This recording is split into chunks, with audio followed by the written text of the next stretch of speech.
Students. I hope all of you are doing great. And now we are going to start the fifth lecture of our chapter, that is chemical effect of electric current and magnetism. Now in this lecture, the very first topic that we are going to discuss about is electrodes. Now what are electrodes? We have studied about the electrolyte and the non-electrolyte in the previous chapter. Now what are electrodes? So electrodes are the metal wires or plates or rods through which the current leaves or enters in the electrolyte. So these are the metal wires. Electrodes are the metal wires, plates or rods through which the current enters or leaves an electrolyte. Through which a current enters or leaves the electrolytes. Through which a current leaves or enters or leaves the electrolyte. Enters or leaves the electrolyte. And these are called as electrodes. And these are called as electrodes. Now you've been wondering why the current leaves and enters the same electrodes. Now there are different electrodes for that, and now we are going to look at the different electrodes. So the different electrodes are the cathode and the anode. So these are the different electrodes. Now the very first we are going to talk about the cathode, and the cathode is the positive terminal. The cathode is the negative terminal of the cell or battery. So the electrode connected to the negative terminal, the electrode that is connected, the electrode connected to the negative terminal of the battery or cell, connected to the negative terminal, connected to the negative terminal of the battery, negative terminal of the battery or the cell is called as cathode of a cell or battery is called as cathode. And the next are anode. And what are anode? We are going to talk about that also. And the anode are the electrodes that are connected to the positive terminal of the cell or battery. So the anode are the electrodes that are connected to the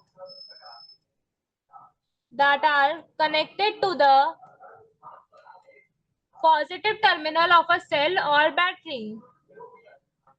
That are connected to the positive terminal of a cell or battery.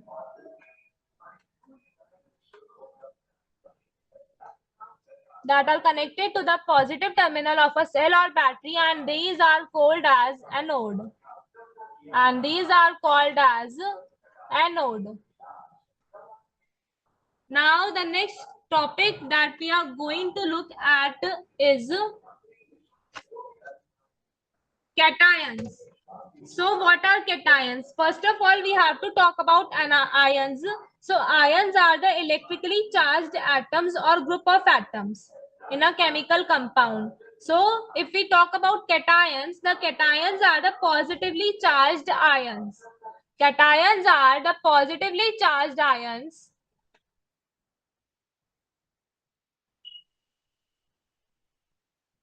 The cations are the positively charged ions. And these are the positively charged ions are formed when a chemical compound dissolves in water. and these are formed when a chemical compound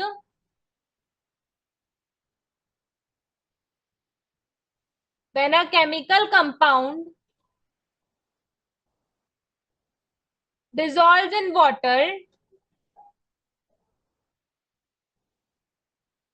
when a chemical compound is going to dissolve in water, and also these are called as cations, and they are called as cations. Also, during electrolysis, the cations are discharged at cathode. So when electrolysis happens and the process of electrolysis is taking place, so during electrolysis,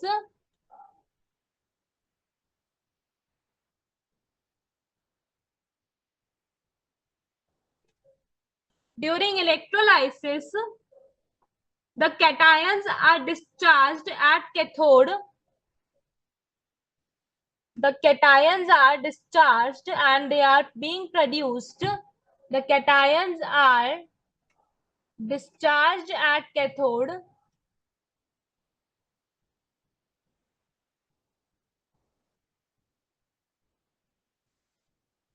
The cations are going to discharge at cathode by taking electric charges from it. By taking electric charges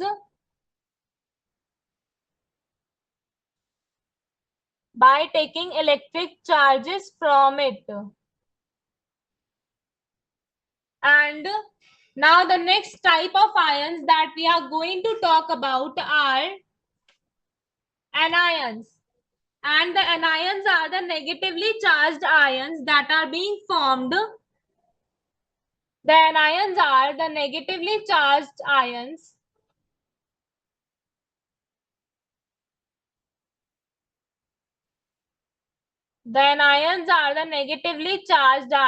that are being formed,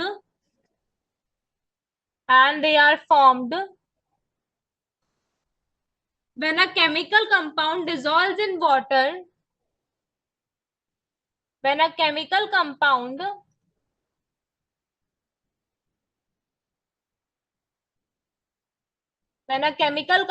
is going to dissolve in water,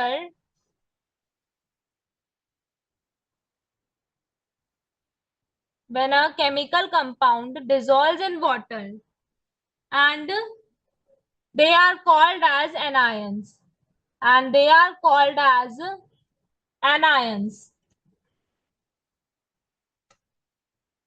what happens is during electrolysis, the anions are discharged at anode. So during electrolysis,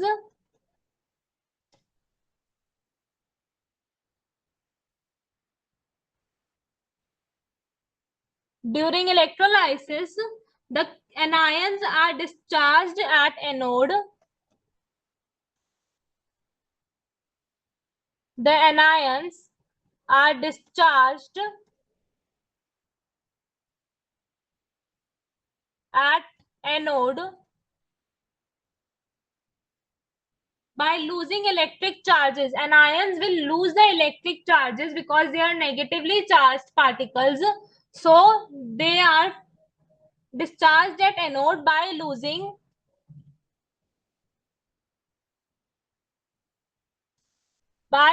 electric charges to it.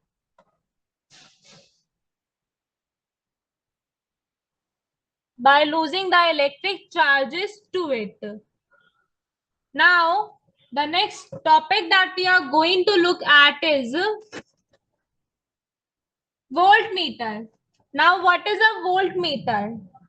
A voltmeter is an apparatus in which electrolysis is carried out. A voltmeter is just an apparatus, and it is an apparatus. A voltmeter, it is an apparatus in which electrolysis is being carried out. It is an apparatus in which electrolysis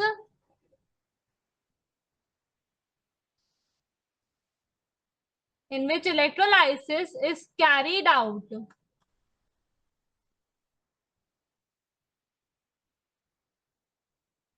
Also, the voltmeter consists of a vessel, and it is being made such that it consists of a vessel,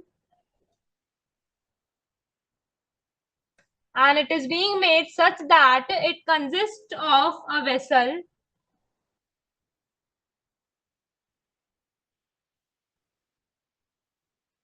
It consists of a vessel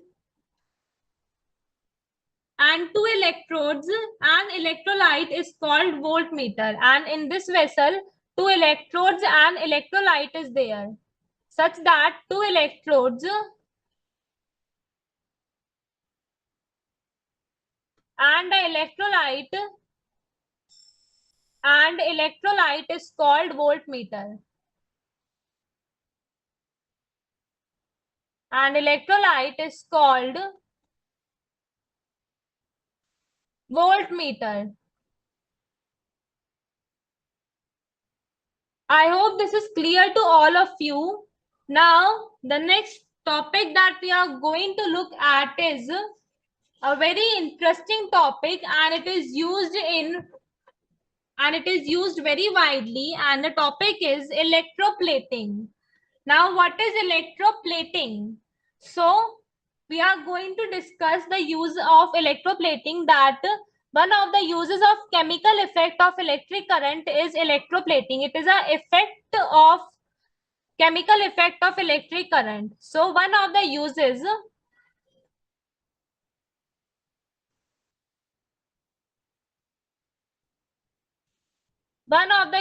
of chemical effects of electric current, the chemical effect of an electric current,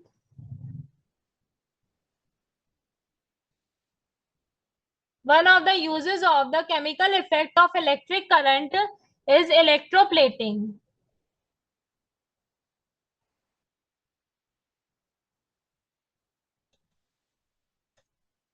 And during electroplating, the metal surface of a given article is coated with a thin layer. So what happens in electroplating is, during electroplating,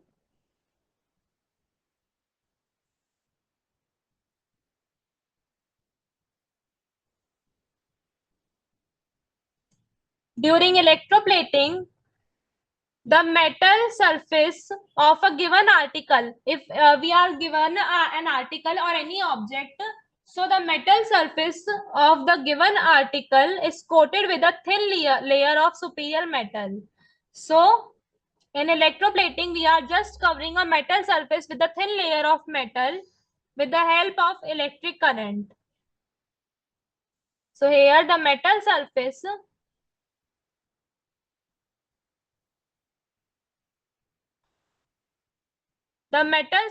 of a given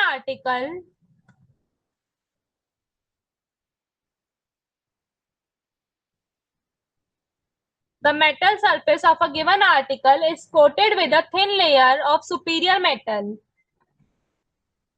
Is coated with a thin layer of superior metal.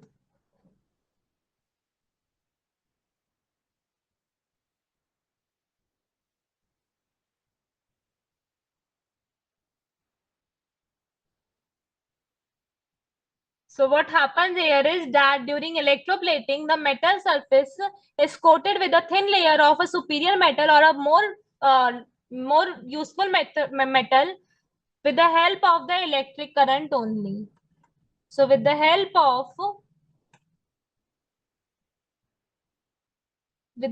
of electric current.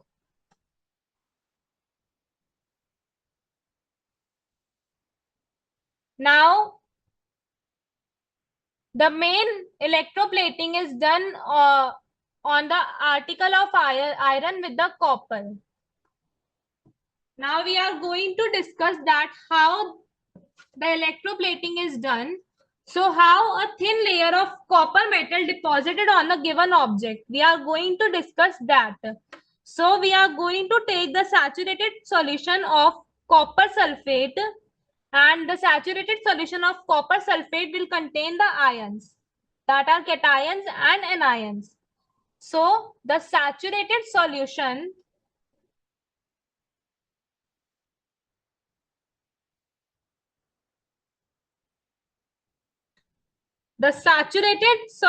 or the saturated copper sulfate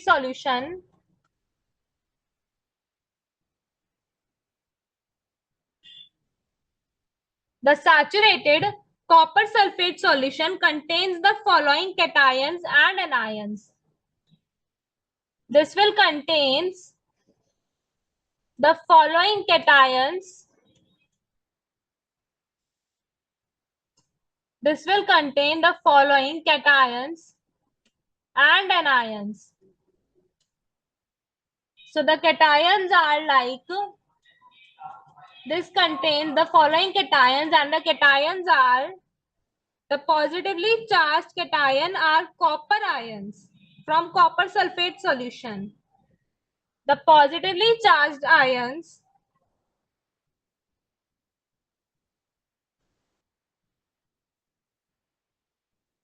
the positively charged ions are the positively charged ions are the copper ions from copper sulfate solution. Copper that is recognized as Cu+2 ions, and they are from the copper sulfate solution, and they are being obtained from copper sulfate. And the other positively charged ions are the hydrogen ions, and hydrogen ions are obtained from water. And the next are hydrogen ions that are H+, and these are obtained from water.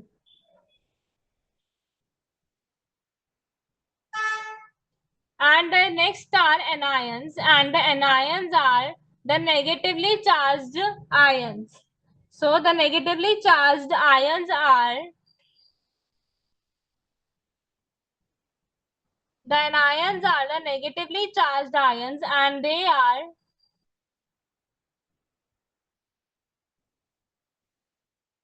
the negatively charged ions are hydroxyl ions. They are the hydroxyl ions that are the OH minus ions that are being obtained from water.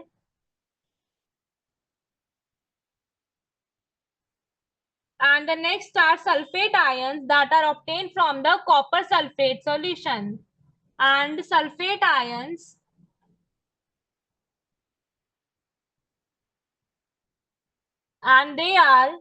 the sulfate ions are SO4 and -2 from copper sulfate.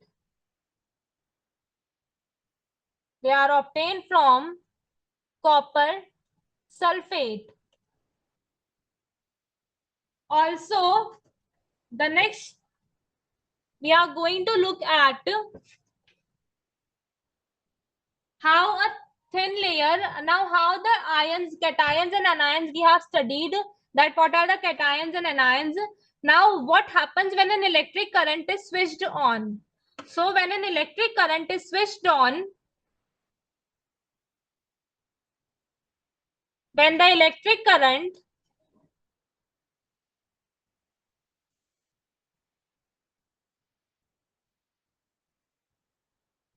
is switched on,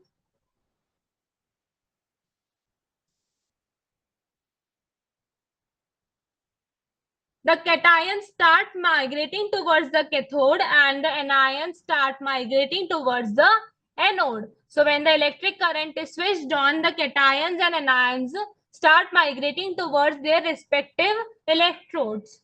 So the cations start migrating the cations will start migrating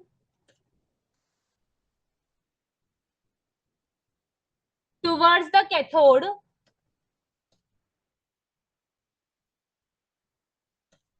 and the anions will start migrating towards the anode. And anions start migrating towards the anode. And at the cathode, the positively charged copper ions gain electrical charges. So what happens at cathode is that at the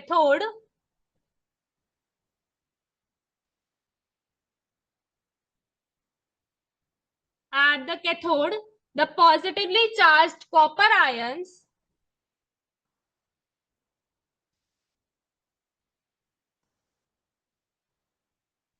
at cathode, the positively charged copper ions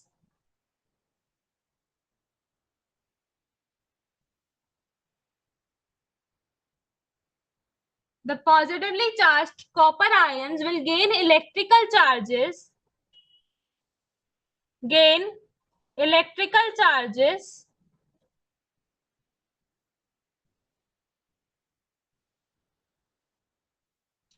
at cathode. The positively charged copper ions will gain the electrical charges and they will form the copper atoms, correct? When the copper ions will gain the electrical charges, they will form the copper atoms. To form copper atoms, and which deposit themselves on the surface of the iron object, which deposits themselves, which used to deposit themselves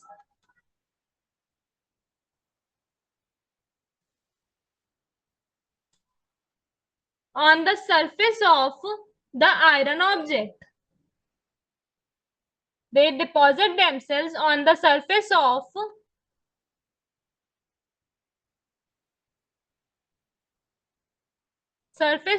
iron object.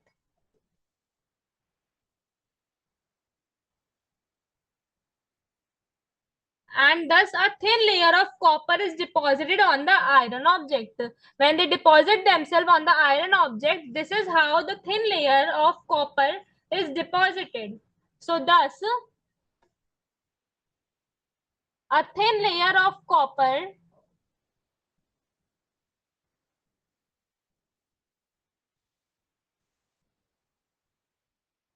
thus a thin layer of copper is deposited on the iron object,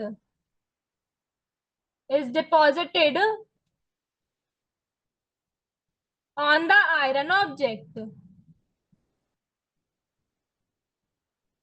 on the iron object. Now we are going to look at what happens at anode. So the hydrogen ions do not discharge, and you will learn about that why the hydrogen ions do not discharge. So what happens at anode is that at anode,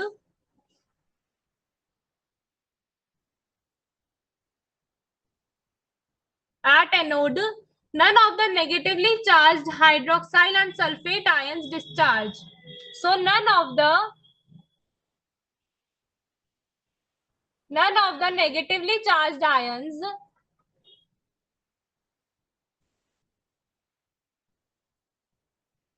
none of the negatively charged ions that are none of the negatively charged ions that are hydroxyl and sulfate ions that are the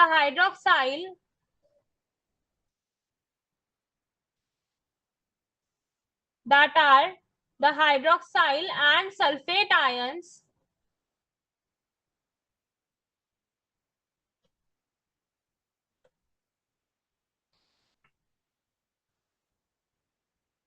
discharge. Why they doesn't discharge, we are going to talk about that, because instead the copper atoms on the copper plate lose their charges. What happens is the copper atoms on the copper plate, instead the copper atoms that are present will lose the copper atoms that is present on the copper plate lose their charges to form Cu+2 ions. The copper atoms will lose the charges here, and none of the negatively charged ions will lose ions. So the copper atoms, we have taken a copper plate. So the copper atoms that are present on the copper plate, the copper atoms that are present on the copper plate lose their charges.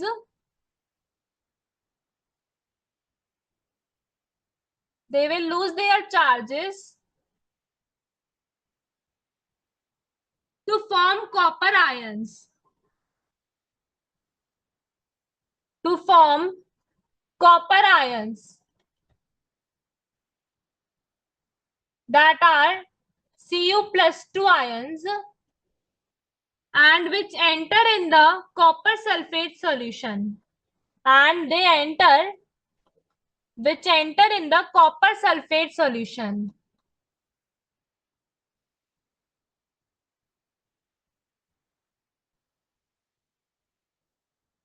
They just enter in the copper sulfate solution. Now what happens here is that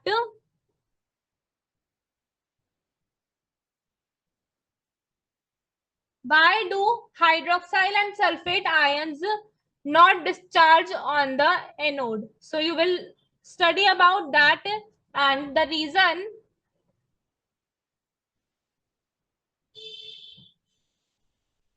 so there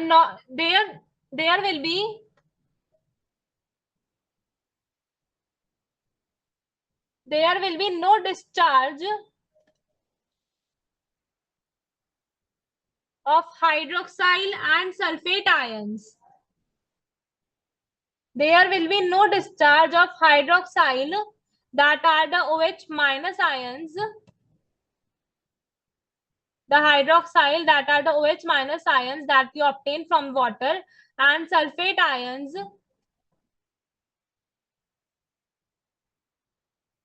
and the sulfate ions, that are SO4 minus 2 ions, will not discharge, and thus on the whole,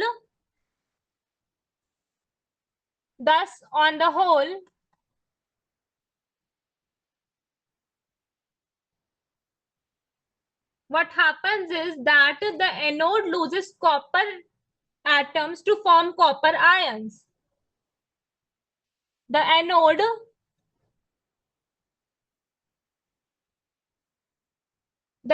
loses the copper atoms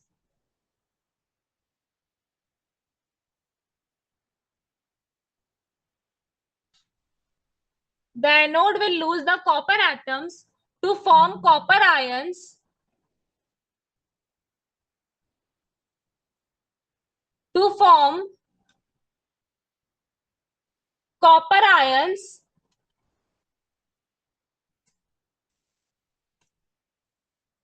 and the cathode gains an equal number of copper ions, and the cathode will gain a equal number. The cathode will gain equal number of copper ions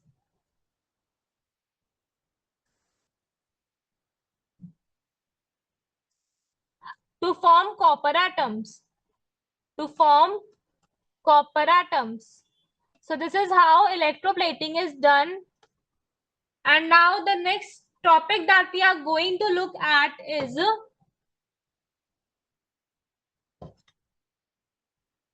uses of electrolysis. Now, the very first use of electrolysis is the electroplating only. Electroplating is one of the uses of electrolysis.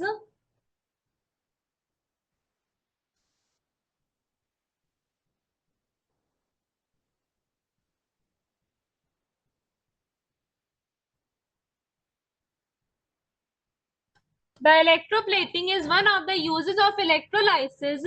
It is not only used for depositing copper. It is not only used.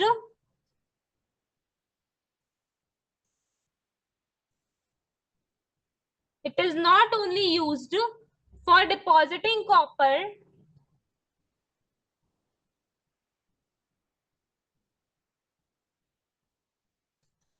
It is not only used for depositing copper, but a number of superior metals are also deposited. But a number of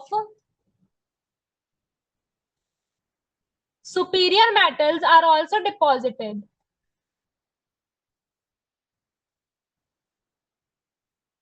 Also, for example, the wheel covers of car. For example, the wheel covers of car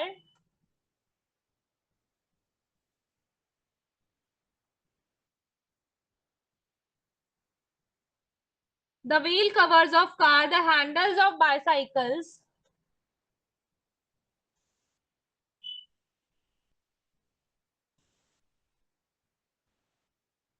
the wheel covers of car, the handles of bicycles and motorcycles are coated with nickel and chromium.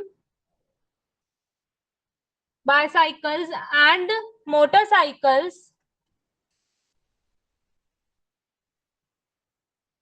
are coated with nickel and chromium. They are coated with nickel and chromium.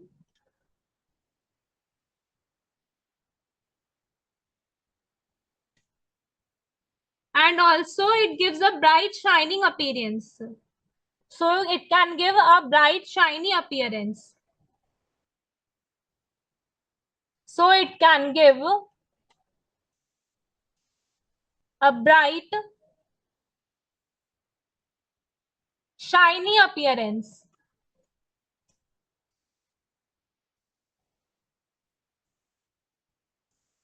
Now the next uses of electrolysis we are going to look at is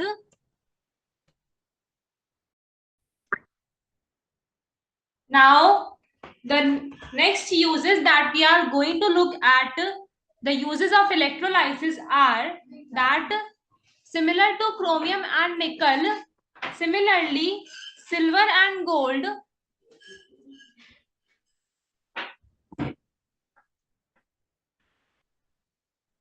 Similarly, silver and gold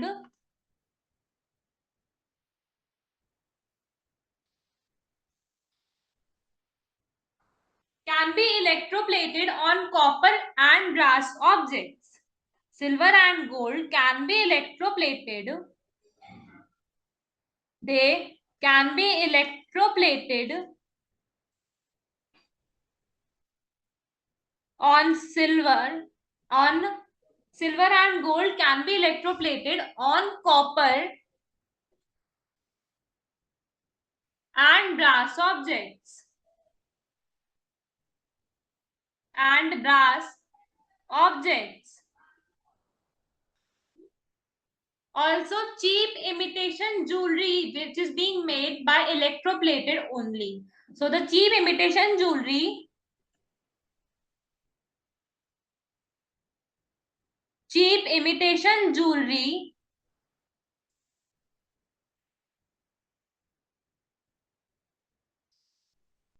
is made by electroplating of silver and gold.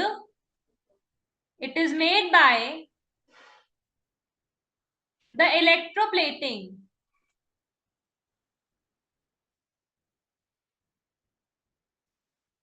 It is made by the electroplating of silver and gold, the jewelry which looks like silver and gold, but they are not the actual silver or the real silver, is made by electroplating only, by covering it up with a thin layer of silver and gold on the brass, on the brass or aluminium jewelry. On the brass or aluminium jewelry.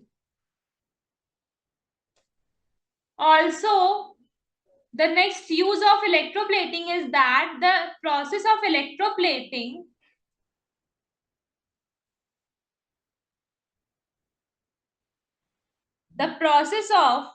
electroplating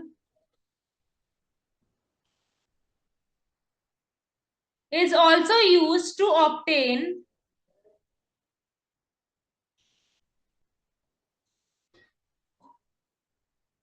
it is also used to obtain pure metals from the impure metals. It is also used to obtain pure metals from impure metals.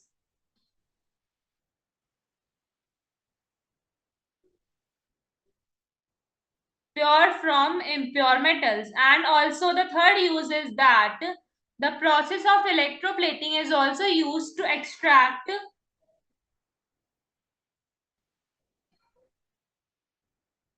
the process of electroplating or electrolysis is also used in the extraction of aluminium metal.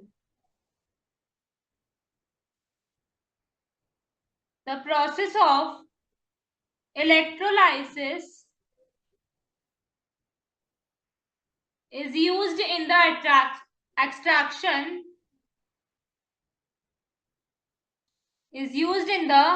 extraction of aluminium metal from its ore. Of aluminium metal from its ore.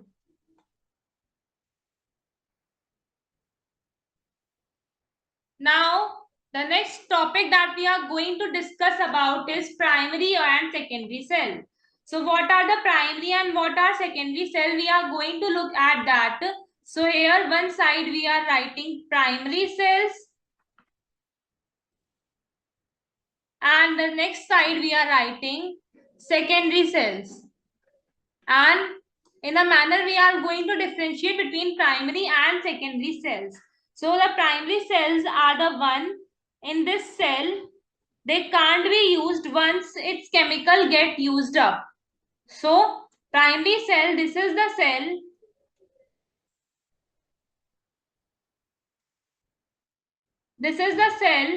that can't be used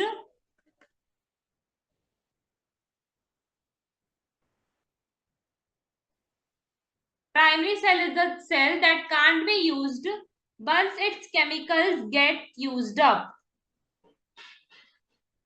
Once its chemical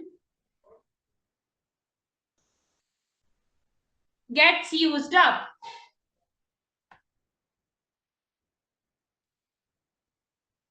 And in secondary cell, these are the cells in which it is possible to restore the chemicals. In secondary cell, it is possible to restore the chemicals. So this is the cell.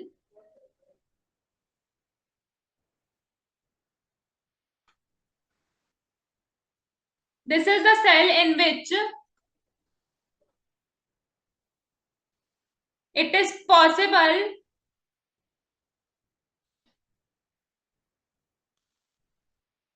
to restore the chemical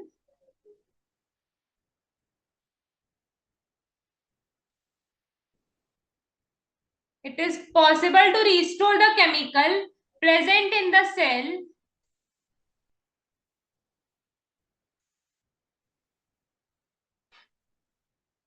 it is possible to restore the chemical present in the cell once it has been used for some time. Once it has been used for some time. That means we can't use a primary cell again and we can use a secondary cell again. Once has been used. Now the examples of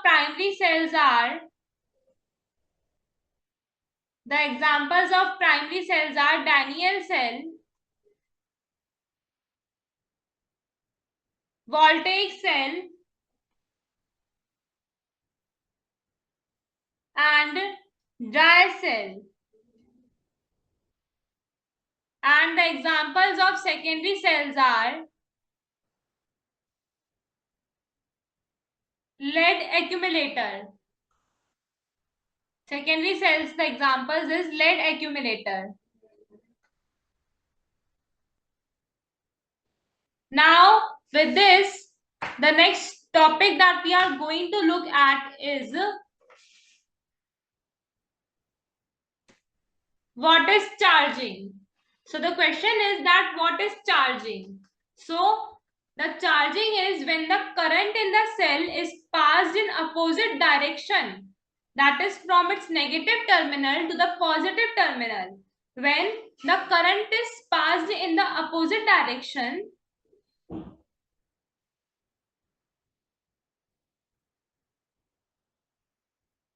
when the current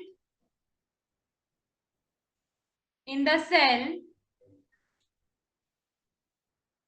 is passed in the opposite direction, that means the conventional direction of current is from positive to negative. So when the current is passed from negative to positive, so when the current in the cell is passed in the opposite direction,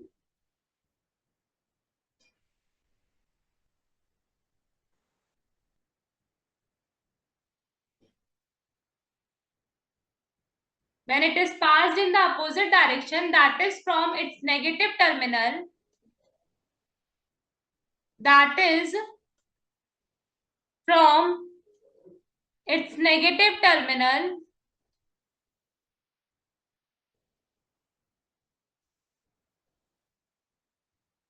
that is from its negative terminal to its positive terminal.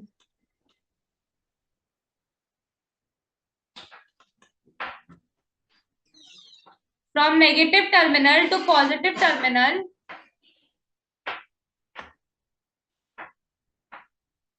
then it starts a chemical reaction.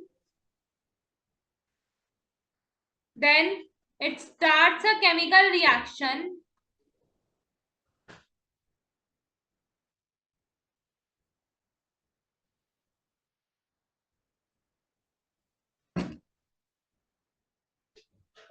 which again produces the chemicals. When the current is passed in the opposite direction, then it starts a chemical reaction which produces the chemicals that are initially present in the cell. Then it starts a chemical reaction which again produces the chemicals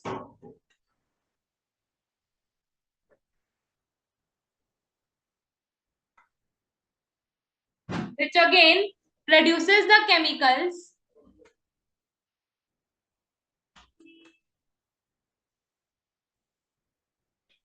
initially present in the cell, that are initially present in the cell and that are initially present in the cell, and this process is known as charging, and this process is known as charging.